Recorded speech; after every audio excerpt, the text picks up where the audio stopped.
Nah, salah satu bentuk strategi perempuan dalam membangun pendidikan itu ya, kalau yang non formal melalui pilar pendidikan di dalam keluarga. Bagaimanapun, ibu itu sebagai tempat utama dan pertama bagaimana anak itu belajar tentang nilai, moral, sikap dan seterusnya. Saya pikir itu menjadi hal yang penting bagi perempuan di dalam keluarga. Lebih-lebih saat ini Aisyah kan sudah memiliki perguruan tinggi gitu. Kontribusi nyata Aisyah. Kalau dulu Aisyah itu baru dikenal sebagai sebuah organisasi perempuan yang di aspek pendidikan itu baru mendirikan TK gitu ya Mbak ya. Tapi saya kira sekarang ini kita harus bersyukur ya, bersyukur karena sekarang ini kiprah Aisyah betul-betul di dunia pendidikan, khususnya di pendidikan tinggi juga sudah sangat luar biasa. Aisyah itu sekarang ini sudah memiliki 10 perguruan tinggi ya Mbak. Perguruan tinggi Aisyah, 3 diantaranya adalah universitas. Dan saya kira ini bagian dari wujud kiprah nyata Aisyah sebagai organisasi perempuan yang turut membangun bangsa melalui pendidikan, mengembangkan atau dengan menyelenggarakan pendidikan tinggi.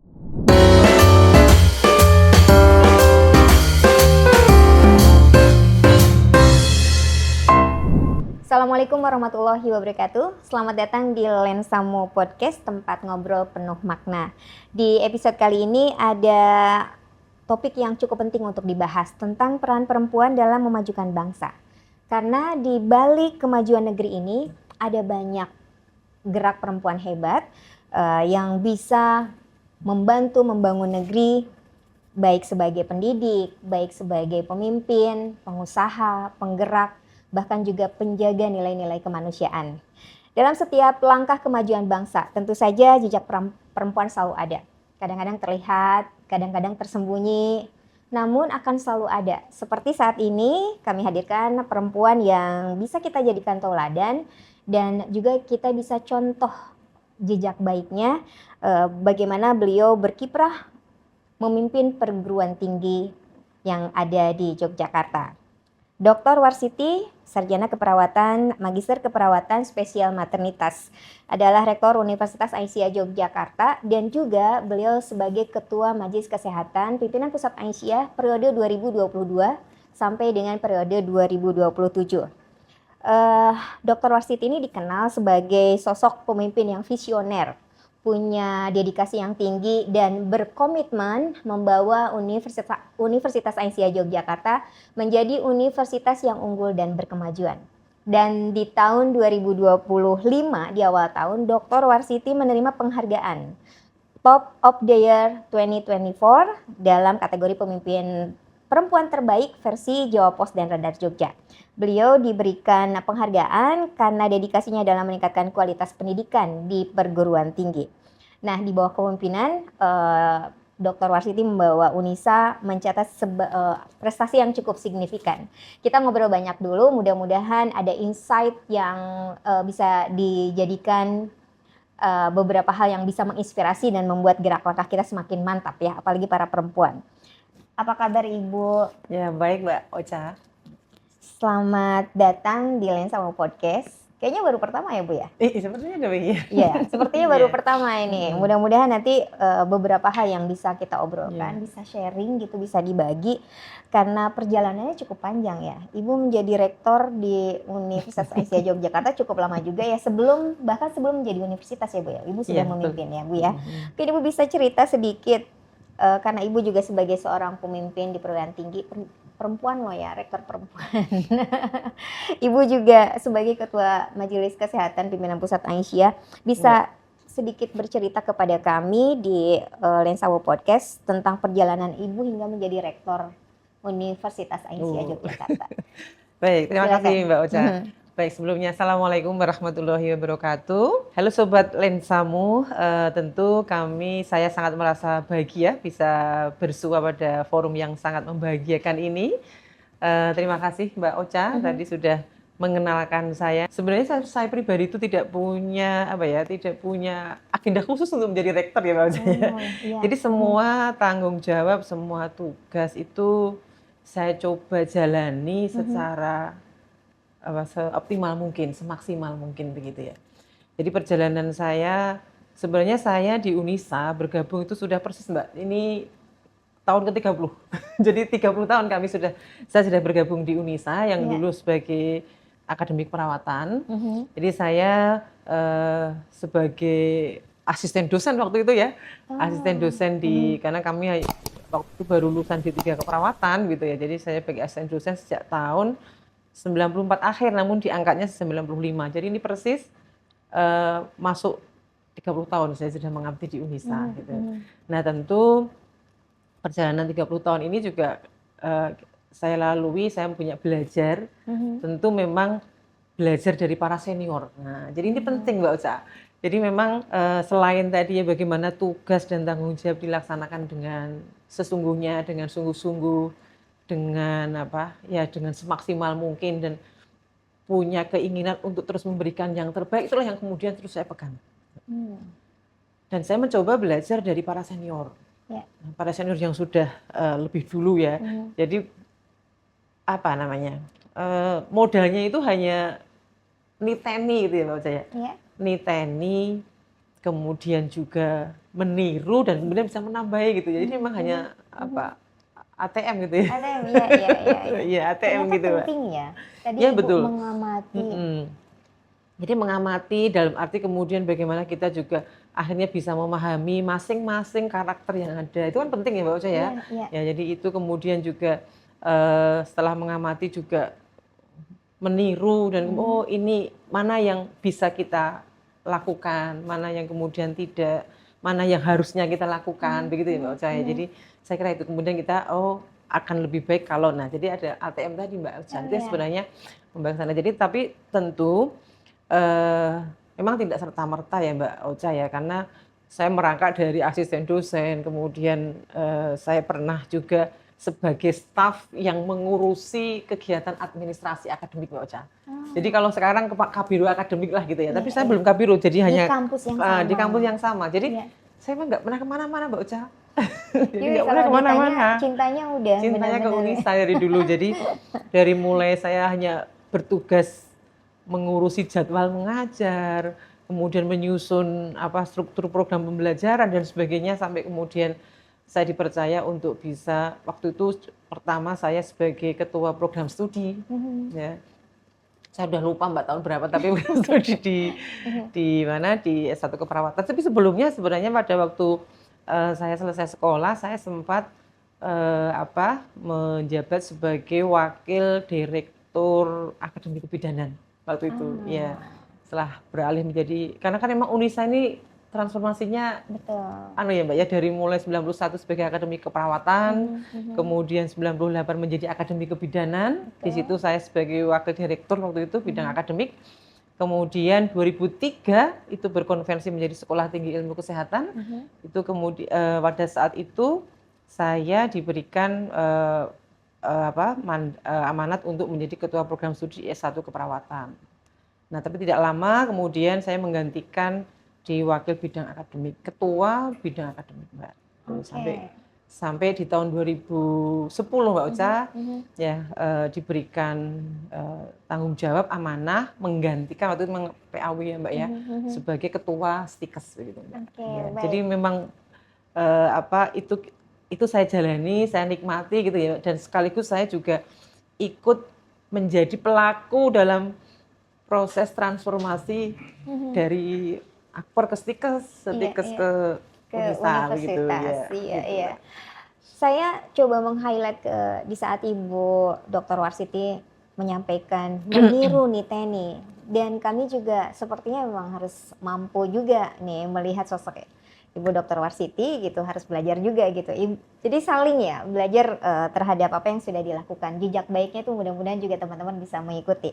Nah, karena kalau saya lihat Ibu sebagai sarjana keperawatan, bahkan spesialis maternitas gitu, kenapa Ibu nggak milih jadi bidan aja? Katanya kabarnya kalau jadi bidan tuh wah cuannya lebih banyak.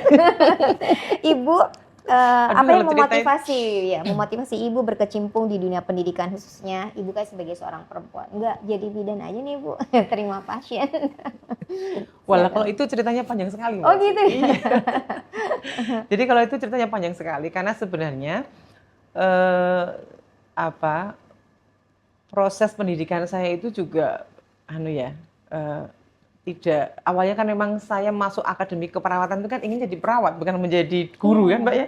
Iya, tidak menjadi guru gitu ya. Bukan pendidik ya. Bukan mendidik gitu, tapi memang enggak tahu ya Mbak, mungkin ini Mbak, apa ya, sejak kecil sebenarnya. Jadi mungkin kalau saya masuk perawat itu dulu apakah hanya itu menjadi sebuah jembatan untuk masuk menjadi pendidik lagi gitu ya. Karena sebenarnya sejak kecil itu saya itu kok senang ya melihat guru-guru itu Mbak, gitu loh.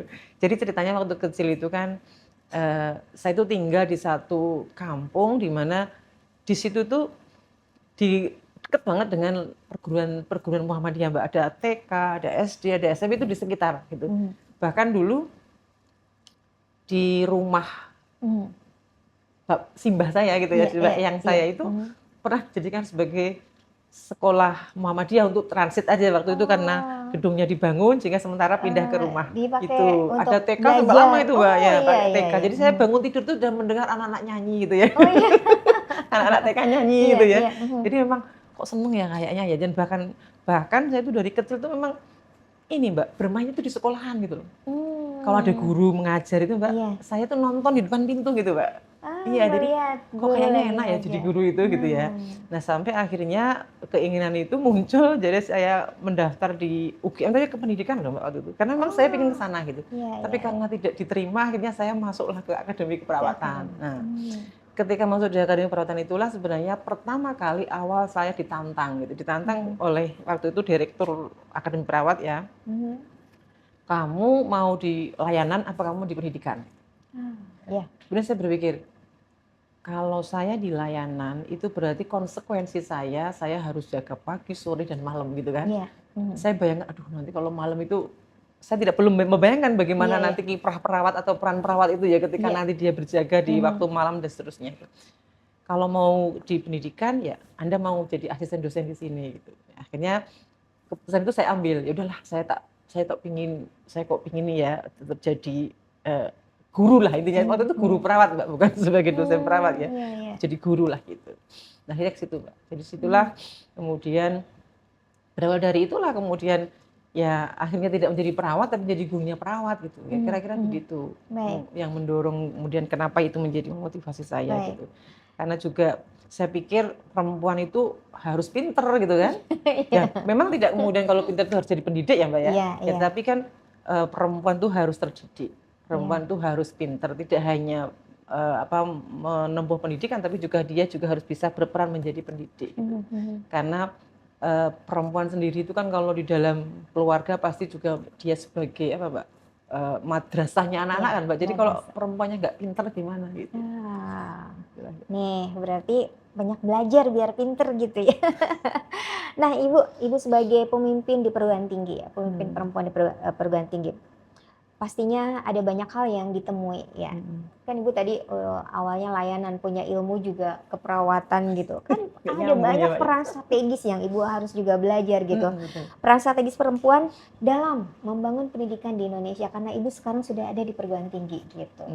Dengan kalau universitas kan prodinya juga banyak nih ya gitu. Mungkin ada nggak peran-peran strategis perempuan yang Ibu alami, Ibu juga harus mengembangkan strategi gitu yang strategis sehingga ini ya semua itu bisa menjadi inspirasi juga bagi. Ya, silakan Bu. Baik Mbak Ocha. Jadi saya kira peran strategi perempuan di dalam mengembangkan atau membangun pendidikan itu kalau menurut saya itu bisa kita lakukan baik itu secara formal maupun secara non formal begitu. Nah, salah satu bentuk strategi perempuan dalam membangun pendidikan itu ya kalau yang non formal melalui pilar pendidikan di dalam keluarga. Ya tadi saya sampaikan di awal bahwa memang bagaimanapun anak itu akan ibu itu sebagai tempat utama dan pertama bagaimana anak itu belajar tentang nilai, belajar tentang moral, sikap dan seterusnya. Saya pikir itu menjadi hal yang penting bagi perempuan di dalam keluarga. Dan memang, tapi bukan berarti gini ya Mbak. Kadang-kadang kalau kemudian kita mengatakan bahwa perempuan adalah madrasah utama dan pertama di keluarga, itu bukan berarti kemudian di dalam mendidik anak itu tidak ada peran bapak-bapak loh Mbak ya. Nah, itu penting betul. saya tegaskan karena kadang-kadang ini menjadi satu Mbak, seringkali menjadi salah persepsi gitu ya. Oh, kalau begitu peran mendidik anak di rumah tangga itu hanya ibu-ibu begitu kan. Jadi saya tegaskan bahwa memang perempuan atau ibu itu ya menjadi madrasah utama dan pertama bagi anak-anaknya untuk belajar banyak hal tentang belajar kehidupan, belajar nilai, moral dan sebagainya. Tapi juga di situ ada peran ayah, ada relasi, ada kerjasama juga dengan ayah, itu yang pertama. Jadi saya pikir dengan demikian maka ya strategi kita adalah bagaimana kita juga sebagai ibu rumah tangga yang itu bisa menjalankan peran kita sebagai ibu, sebagai madrasahnya anak, dan kita juga harus disitulah peran kita Mbak, karena saya percaya kok kalau ibu-ibu kita itu pandai-pandai gitu ya, atau pinter-pinter itu pasti juga akan melahirkan anak-anak yang pinter, dan saya kira negara membutuhkan itu gitu. Anak bangsa kita tergantung juga dari ibunya kan gitu ya, ceritanya kan gitu ya. Ya, itu dari aspek non formal ya.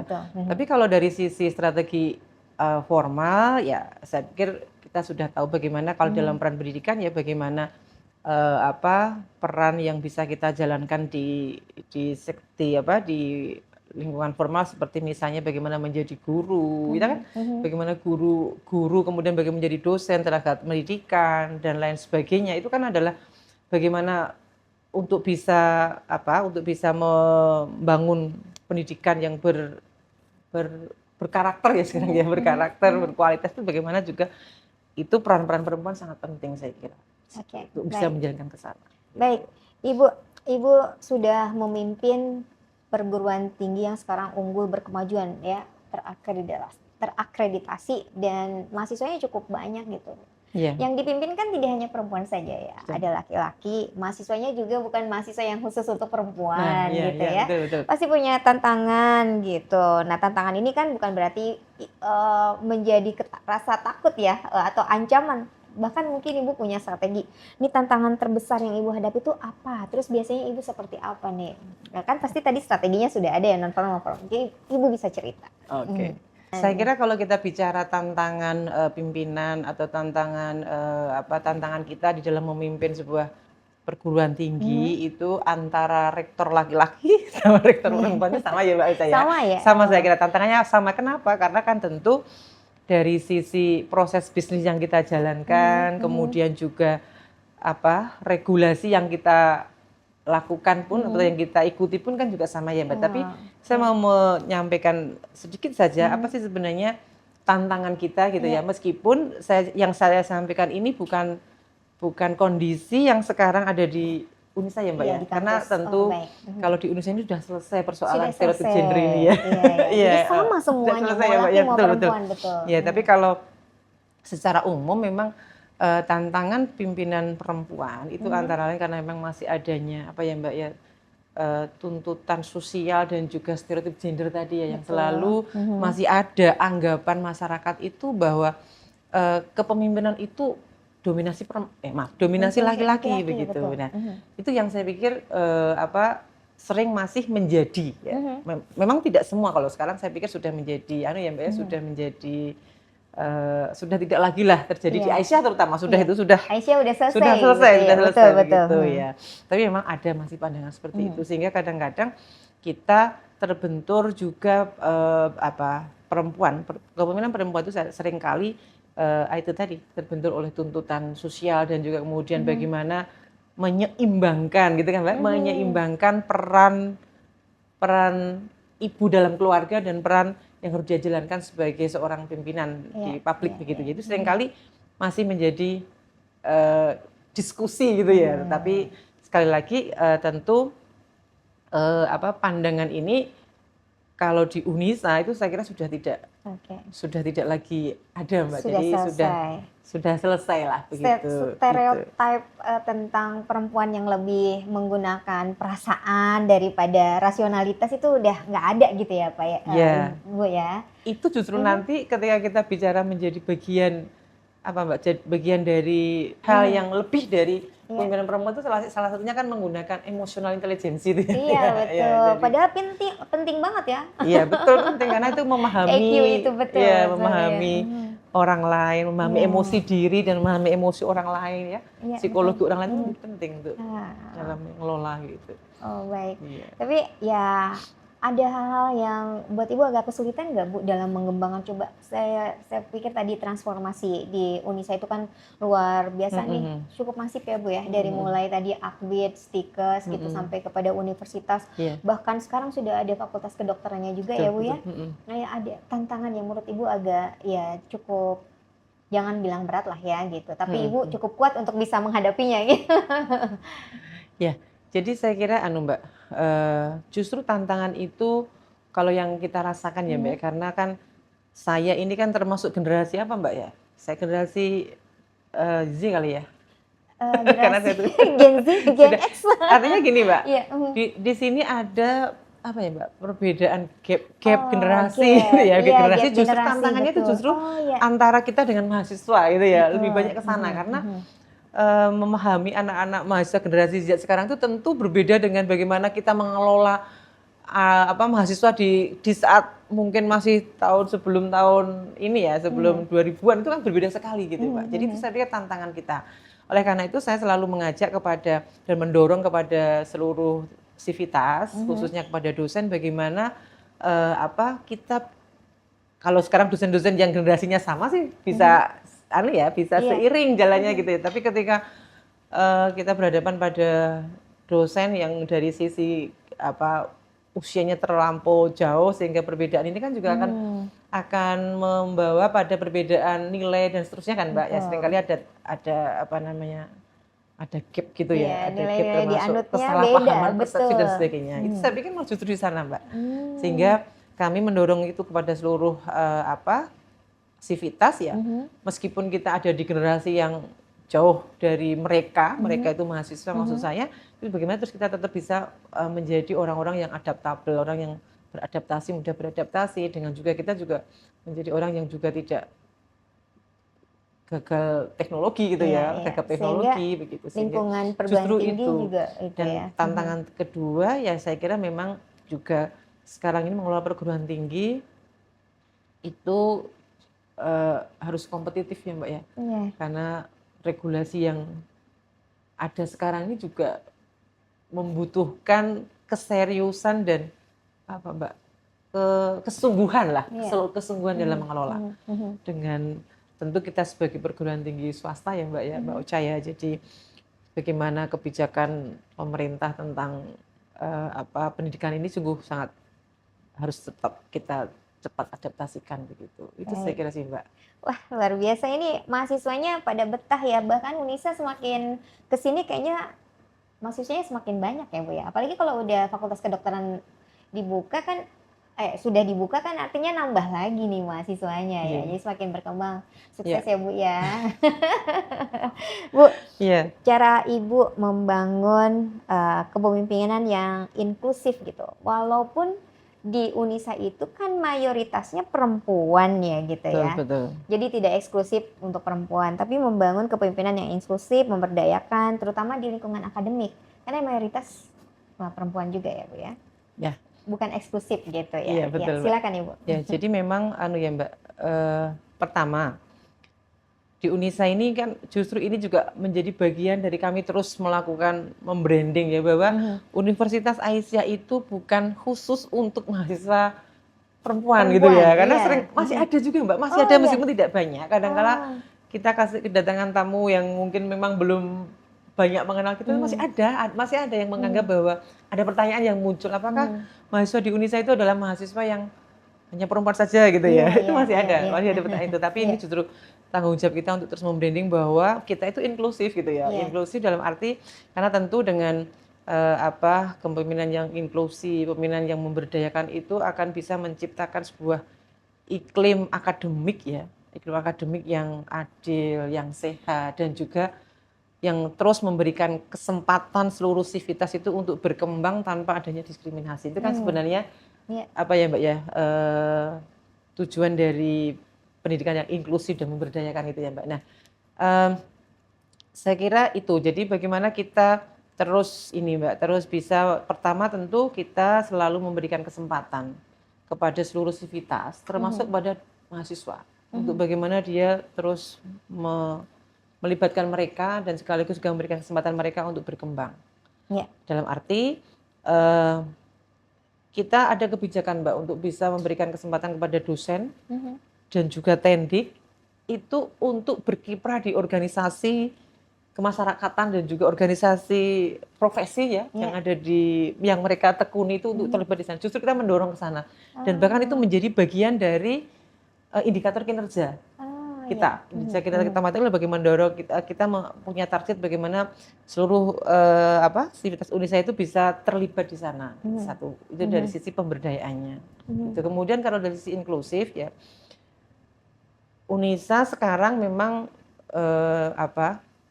saya bisa katakan itu sebagai masyarakat miniatur Indonesia gitu ya.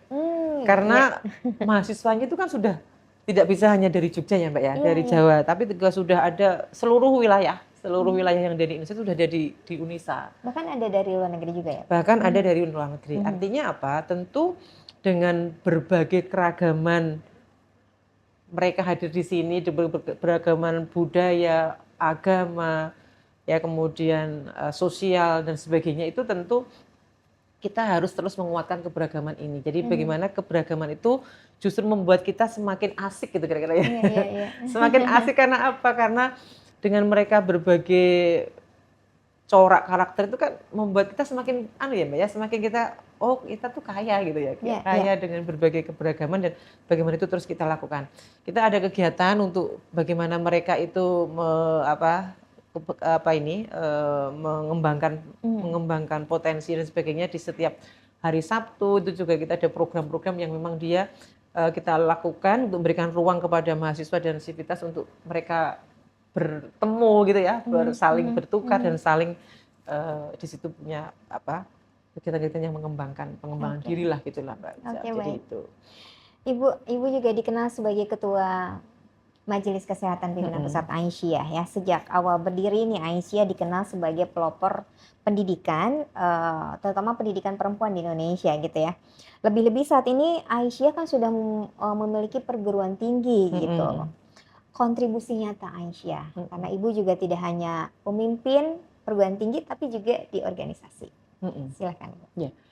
Jadi kalau kita ya Mbak, saya itu nggak ngerti ya Mbak Ucaya, tapi saya itu selalu selalu terbawa emosi.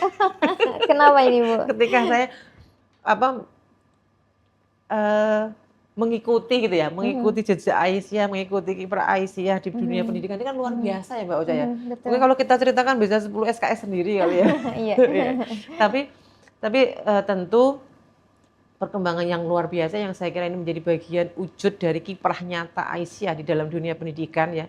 Kalau dulu Aisyah itu baru dikenal sebagai sebuah organisasi perempuan yang di aspek pendidikan itu baru mendirikan TK gitu ya Mbak ya. Tapi saya kira sekarang ini kita harus berbangga, kita harus maksud saya bersyukur karena sekarang ini kiprah Aisyah betul-betul di dunia pendidikan, khususnya di pendidikan tinggi juga sudah sangat luar biasa.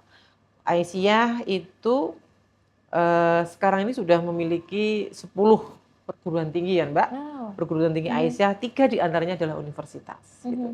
Dan saya kira ini bagian dari wujud kiprah nyata Aisyah sebagai organisasi perempuan yang turut membangun bangsa melalui pendidikan dengan mengembangkan atau dengan menyelenggarakan pendidikan tinggi. Itu luar biasa Mbak saya, ya Allah, kok ya kadang-kadang organisasi mana yang kira-kira mampu untuk bisa seperti Aisyah gitu. Itu tuh membuat saya itu jadi terharu dan bangga gitu loh Mbak Ocha ya. Iya betul. Karena Ibu udah juga lama juga ya Bu ya. Bu, belum lagi rumah sakitnya ya kan Mbak? Belum, betul. Wah, nggak bisa nih, nggak bisa dihitung. Ya, oke. Aduh, sebenarnya pengen banyak yang ingin kami tahu nih kiprah Ibu ya, tapi waktunya cukup singkat juga. Mudah-mudahan nanti ada episode berikutnya untuk bisa menghadirkan kembali Rektor Universitas Aisyah Yogyakarta, Ibu Dr. Warsiti, yang bisa memberikan banyak inspirasi kepada kita semua. Terakhir Ibu, harapan Ibu terhadap masa depan gerakan perempuan Indonesia gitu ya? Silahkan. Yeah. Saya kira tentu kami berharap dengan apa capaian-capaian yang sudah dicapai oleh Aisyah dalam hal ini ya, organisasi perempuan gitu ya, Aisyah khususnya, itu tentu kami berharap Aisyah terus bisa menguatkan kiprahnya khusus di segala bidang tentu, tidak hanya di pendidikan, dan bagaimana Aisyah juga terus menguatkan kolaborasi dengan berbagai pihak. Saya kira itu sudah sangat penting bagaimana itu dikuatkan gitu ya. Dan tentu bagaimana karena karakter Aisyah adalah menguatkan Mbak ya, menguatkan akar rumput, jadi ini juga menjadi penting untuk terus kita kuatkan. Dan dengan adanya perkembangan iptek ini, digitalisasi, tentu juga bagaimana Aisyah ke depan ini terus bisa menguatkan kiprahnya di dunia digital juga penting loh Mbak ya. Iya betul. Jadi apalagi biar tidak tergantikan artificial intelligence ya. Iya. Bu, terima kasih banyak. Mudah-mudahan ada kesempatan untuk kembali hadir di Lensa Mo Podcast ya. Sukses untuk kepemimpinan Ibu sampai nanti tuntas dalam mengemban amanah, terus memberikan manfaat dan cukup berdampak. Perempuan bukan hanya pelengkap dalam perjalanan bangsa. Para perempuan adalah kekuatan yang menggerakkan perubahan dari dalam. Dari rumah hingga ruang dewan, dari ruang kelas hingga panggung dunia. Perempuan hadir dengan semangat, kecerdasan, dan kepedulian yang menginspirasi. Mereka mendidik generasi, memimpin perubahan, dan menciptakan ruang-ruang harapan di tengah tantangan zaman. Terima kasih untuk kebersamaan Anda, dan mudah-mudahan Lensa Mo Podcast akan kembali menjumpai Anda. Saya Rosa Azhar, Assalamualaikum warahmatullahi wabarakatuh. Waalaikumsalam.